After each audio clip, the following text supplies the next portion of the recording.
Сәлеметсіздер ме оқушылар, бүгін бізде 4-ші сыныптың математикасы 77-ші сабақ қозғалысқа берілген есептер. Бірінші есепке қарайтын болсақ, орнитологқа құстарды зерттейтін ғалым, ол есеп бойынша әріпті өрнек жазуға көмектесті. Екі ағаштың арасы к метр екен. Олардың бір уақытта бір-біріне қарама-қарсы бағытта екі торғай ұшып шықты дейді. Олар б секундтан кейін кездесті. Бірінші торғайдың жылдамдығы з метр секунд екен. Екінші торғайдың жылдамдығын тап дейді. Бұл жерде бізге әріптермен берілген. Сол себепті әрбір мән және шартын әріптермен жазып шығады екенбіз. Және мәні де әріптермен болады. С тең к метр. Бұл жүрілген жол болады. Т тең в секунд. бұл бізде уақыт екен. Келесі v1 тең z метр секунд. Бірінші торғайдың жылдамдығы бұл. Бізге табу керек v2-ні, қанша метр секунд екенін. Олай болса, шешуін жазамыз. Шешуіне с-ны табу формуласын жазып алайық. Ол с тең жақша ішінде v1 қосу v2 жақша жабылған көбейту т. Келесі v1 қосу v2 тең болады. с-ны бөлеміз т-ға. Келесі бізде v-ны табатын формуланы жазайық. v2 тең с бөлу т азайту v1 болады. Сонда арғарай жазамыз. v тең к бөлу в азайту з.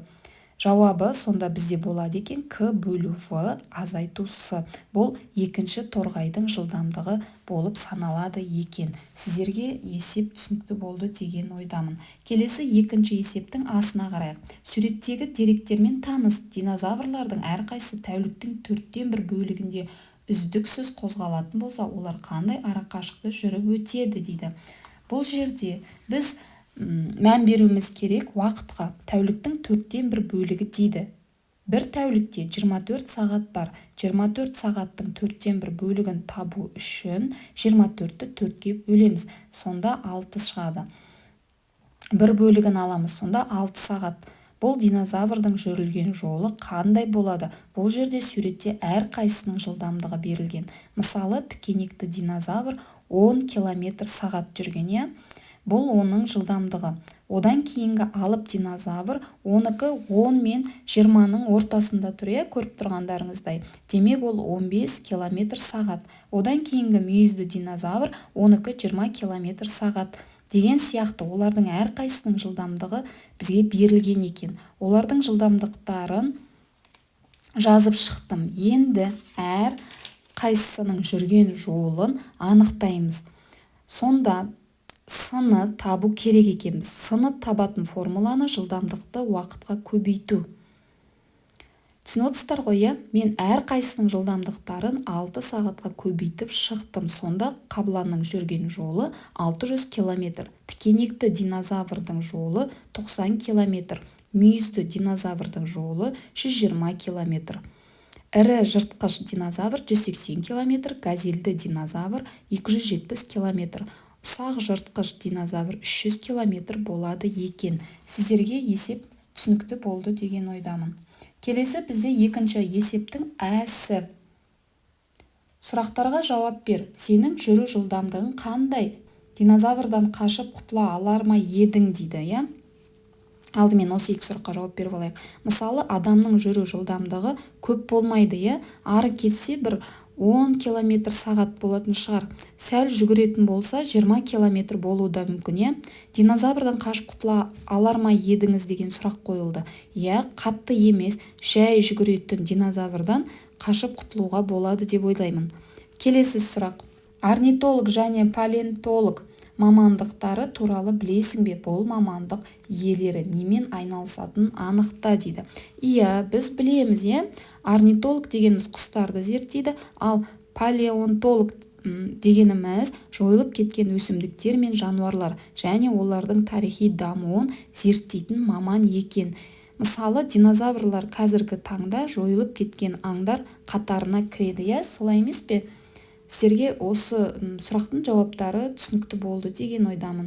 Келесі үшінші есеп. Есепті шығарудың екі тәсілі бар. Бірінші тәсілді түсіндір, ал екінші тәсілді толықтыр. Тиімді тәсілді анықта дейді. Екі ауылдың арасы 40 километр. Осы ауылдардан екі жаяу жүргінші бір уақытта бір-біріне қарама-қарсы екі бағытқа жолға шықты. Бірінші жаяу жүргінші 4 км сағат жылдамдықпен, ал екіншісі 5 км сағат жылдамдықпен жүрді. 2 сағаттан кейін екеуінің арасы қандай болады дейді. Бізге бірінші тәсілді көрсетіп беріп қойған екен. Басында екі адамның тұрған жерлері 40 км болған еді. Одан кейін олар екі жаққа кеткен екен. Сол кезде олардың аралары ұзап кетті ғой. Міне соны бізге анықтау керек. Олар қанша километр бір-бірінен алшақтап кетті. Ол үшін сол уақыт берілген 2 сағат. Сол 2 сағаттан кейін олар 2 сағат жылдамдықтарына көбейтеміз. Сонда 5 км сағатты, бұл жердегі 5 км дегеніміз В1, ал В2 4 км сағат. Енді екі тәсілмен шығарылған. Бірінші тәсілде әр жылдамдықты сол 2 сағатқа көбейтіп алған. Сонда бірінші адамның жүрген жолы 10 км болған екен. Ал екінші адамның жүрген жолы 8 км. Одан кейін екеуін жүрген жолын бір-біріне қосқан. Сонда 10-ға 8-ді қосқан. 18 км. Оған ортада тұрған ара қашықтық қосамыз. Ол бізде 40 км. Екеуінің арасы сонда 58 км. Енді бізде екінші тәсіл бар. Екеуінің жылдамдығын бір-біріне қосып жібереміз. Сонда 4 км сағат қосу 5 км сағат тең болады 9 км сағат. Бұл қашықтау жылдамдығы. Бұл бір-бірінен алшақтап бара жатқан кездегі жылдамдығы. Енді біз осы 9 км сағатпен жұмыс жасауымыз керек екен. Ол үшін 9-ды көбейтеміз 2 сағатқа. Сонда бізде 18 км болады екен. 18 км-ді қосамыз 40 км-ді. Сонда 58 км шығады екен. Жауабын жазатын болсақ, 2 сағаттан кейін олардың ара қашықтығы 58 км болды деп жазсақ болады екен. Сіздерге есеп түсінікті болды деген ойдамын. Келесі бізде төртінші есептің асы. Бұл жерде есепті шығар дейді. Арасы 40 км болатын екі ауылдан бір уақытта екі шаңғышы бірінен бірі қарама-қарсы екі бағытқа шықты. Біреуінің жылдамдығы 10 км сағат, екіншісінікі 12 км сағат дейді. Олардың арасы 2 сағаттан кейін қандай болады дейді. Олай болса, бұл жерде біз ең алдымен есептің шартын жазайық. В1 тең 12 км сағат, В2 тең бізде 10 км сағат, Т бізде 2 сағат екен, С нолевой бастапқы арақашықтығын 40 км екен, және бізге сыны, жай ғана сыны қанша километр екенін табуымыз керек екен. Бұл жерде екі түрлі өрнек берілген. Біріншісі бұл екі шаңғышының 2 сағатта жүрген жолы. Демек, 10 жақша ішінде 10 қосу 12, оны көбейтеміз 2-ге. Сонда 10-ға 12-ні қосатын болсақ 22, 22-ні 2-ге көбейтетін болсақ 44 км екен. Бұл бірінші өрнек, яғни 2 сағат жүргені. Енді келесі өрнек бізге. Келесі өрнекте 10-ды қосып аламыз 12-ге, оны көбейтеміз 2-ге, қосамыз 40-ты дейді. Сонда 10-ға 12-ні қосатын болсақ 22, оны 2-ге көбейтетін болсақ 44, оған 40-ты қосатын болсақ 84 км. Ал бұл екі шаңғышының 2 сағаттан кейінгі ара қашықтығы екен. Сонда жауабына жазамыз. Екі шаңғышының арасы 2 сағаттан кейін 84 км болған. Есеп сіздерге түсінікті болды деген ойдамын. Келесі бізде 4-тің әсі. Сызбаны қара және ол бойынша кері есеп құрастыр дейді. Бұл жерде бізге сызба берілген және өрнектер. Өрнектер нені білдіретін түсіндір дейді. Есептің шартын жазамыз. Бұл жерде В1 тең 12 км сағатқа. Бірінші шаңғышының жылдамдығы бұл. В2 тең 10 км сағатқа. Бұл бізде екінші шаңғышының жылдамдығы. Бұл жерде бірінші есепке қарағанда сәл өзгешелеу. Ол алудың арасы емес, жалпы 2 сағаттан кейінгі ара қашықтығы берілген. Сонда S тең 84 км болатын болса, С нолевой қанша екені белгісіз. Осыны табуымыз керек. Ол уақыт 2 сағаттан кейін деп тұр екен. Олай болса шешуін жазайық. Бірінші өрнек бойынша былай жазамыз. Жақша ішінде 10 қосу 12, жақша сыртында көбейту 2, сонда 44 километр болады. Бұл екі шаңғышының 2 сағат жүрген жолы болып табылады. Ал енді екінші өрнекті жазып көрейік. 84 азайтылған жақша ішінде 10 қосу 12, жақша сыртында көбейту 2.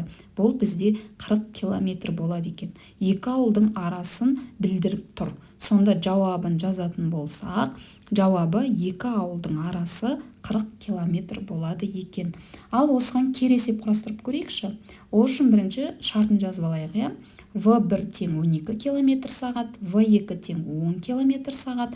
Бұл жерде бізде С тең 84 километр, С нолевой тең 40 километр сағат, және бізге Т-ны уақытты табуымыз керек екен, қанша сағат екенін. Енді жазамыз С тең 84 километр, бір уақытта олардың жүрген ара қашықтығы 84 километр болды.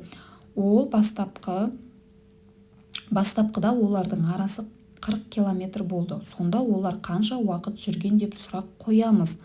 Шешуін жазып алайық бірінші. 84-тен азайтамыз 40-ты, тең болады 44 километр. Бұл екінші шаңғышының жүрген жолы болады екен. Және 44-ті бөлеміз 10-ға, оған қосамыз 12-ні дейді. Сонда 10-ға 12-ні қосатын болсақ 22 шығады. 44-ті 22-ге бөлетін болсақ 2 сағат шығады екен. Сонда жауабы екі шаңғышының арасы 2 сағаттан кейін 84 километр болады екен. Осылай жауабын тауып алған болатымыз. Келесі бізде 4-ші есептің бысы. Сызбаны қара және ол бойынша кері есеп құрастыр дейді. Өрнектер нені білдіретінін түсіндір дейді.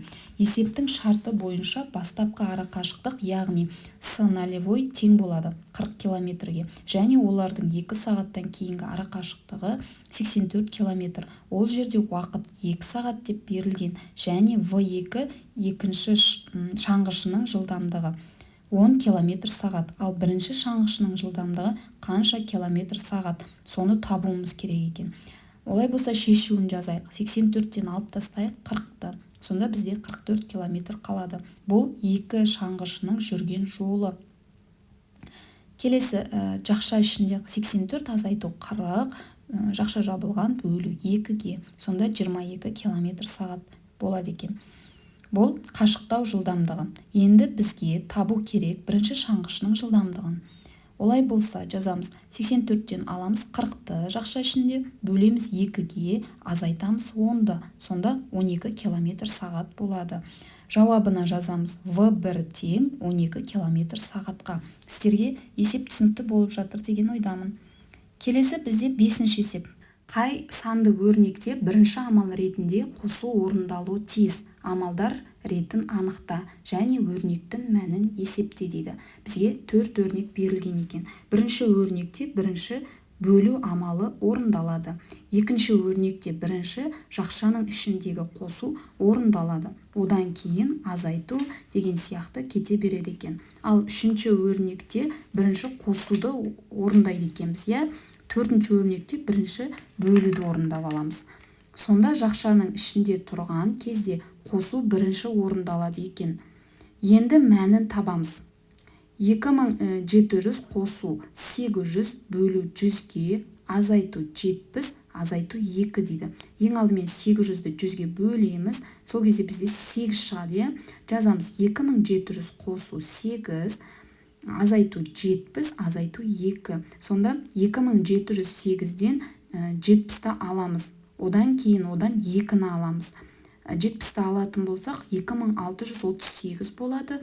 Одан 2-ні алатын болсақ 2636 болады екен. Сонда бірінші өрнектің мәні 2636 болады. Келесі. Екіншісі жақша ішінде 9000 қосу 300, азайту 200 дейді. Ең алдымен қосу орындалады дедік. 9000-ға 300-ді қоссақ 9300, одан алып тастайтын болсақ 200-ді, 9100 қалады. Оны 100-ге бөлеміз. 9100-ді бөлеміз 100-ге, сонда артындағы нөлдері жойылып кетеді де 91 шығады екен. 91-ге 40-ты қосатын болсақ 131-ге тең болады. Келесі өрнек 18000 бөлу Жақша ішінде 300 қосу 400, азайту 600. Жақша жабылған, азайту 50 дейді. Бұл жерде жақша ішінде бірінші қосуды орындайтын болсақ, 300-ге 400 қоссақ 700, одан алып тастаймыз 600-ді, 100 қалады. Енді 18.000-ды бөлсек 100-ге, екеуінің де артындағы 2 нөл жойылып кетеді, 180 қалады. 180-нен алып тастайтын болсақ 50-ді, 130 болады екен. Келесі төртінші өрнек. 180.567, азайту 184, азайту 4, қосу 445.534 бөлу 89 дейді. Ең алдымен бөлуді орындап аламыз. Ол үшін 445.534-ті бөлеміз 89-ға. Сонда 5006 шығады екен. Одан кейін 180.567-ден алып тастаймыз 184-ті. Және одан 4-ті аламыз келесінде. Сонда екеуін қосатын боламыз. Сонда осы азайтудан шыққан санды 5006-ға қосқан кезде 18.538 болады екен. Сіздерге есеп түсінікті болды деген ойдамын. Келесі 6-шы есеп. Жұлдызшалардың орнына болатын цифрларды анықта дейді. Бұл жерде бірінші сан белгісіз. Ол белгісіз саннан 576-ны азайтқан кезде 5843 шығып тұр. Енді біз белгісіз санды табу үшін сол өрнекті керісінше орындаймыз. 5843-ке қосамыз 576-ны. Сонда бастапқы белгісіз сан бізде шығады екен. Олай болса біз қосқан кезімізде 6419 шықты. Сонда белгісіз жұлдызшаның орнында 6419 болады екен. Оны тексеретіміз. Ол үшін 6419-дан алып тастаймыз 576-ны. Сонда азайтқанда дұрыс шығады екен. Есеп біріншісі бізде дұрыс тауып алдық. Келесісін тексерейік олай болса. Бұл есепте былай дейді. 3471-ге белгісіз бір санды қосқан кезде 34083 шығуы керек дейді. Ол үшін біз не істейміз? 34083-тен алып тастаймыз 3471-ді. Сонда бізде 30612 қалады екен. Бұл бізде бастапқы берілген сан.